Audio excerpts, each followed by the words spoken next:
your Alaska Link weather for Juneau and Southeast. We have reached the halfway point of April, and overall April has shown some above normal potential here between the temperature and the precipitation, just slightly by just over 2 degrees in the temperature, and then just a few hundredths to a tenth of an inch there in that precipitation, but at least keeping up pace with what is seasonable for this time of the year, lacking a bit in the snowfall, but we're now in that time of the year where we are really going to focus in on more of the rain events than the snow events with that more mild environment.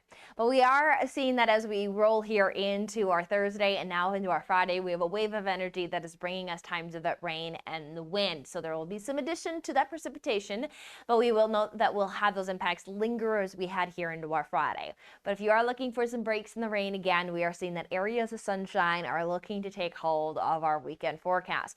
But just as we break into some sunshine, that next wave is already going to be timed out to start us off early next week. Now here as we head into our Friday, we are looking at high tide at 4:19 in the morning and again at 5:31 into the afternoon or early evening at that. Now we will see throughout the day, we're going to stay at least with some of those showery conditions, though the environment does stay mild as we'll see temperatures range within those 40s. So well away from that freezing mark. Again, no really potential when it comes down to adding some snowfall here, at least with the current system that we have in play. Still could find a few wind gusts as that frontal system continues to fall across the region with those rain showers, noting that we show some of those 20 to 30 mile per hour gusts.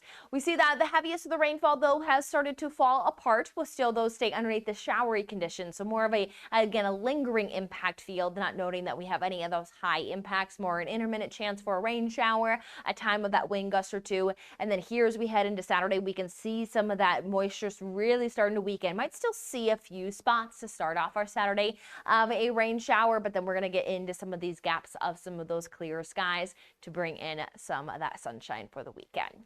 14 hours and 42 minutes of daylight for our Friday. 5:35 is our sunrise and 8:19 is that sunset. We are still gaining about 5 minutes per day. It is the time of the year where we're going to start to see that how much daylight we are gaining does start to slow down as we get closer to June, as we are again halfway through the month of April.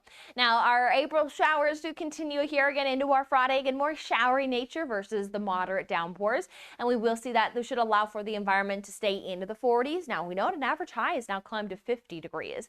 And if we can get into some of that stronger sun angle this weekend, being able to achieve 50 degrees will be a possibility. Though morning hours may include still some of that showery weather, and then we have that chance for some mostly sunny skies to break through on Sunday. But just as we get into some of that mild sunshine for Sunday, or back into that next wave, that will allow for some chances for some rain showers and wind to start off next week. But though there is still another potential to see some sunshine by Thursday.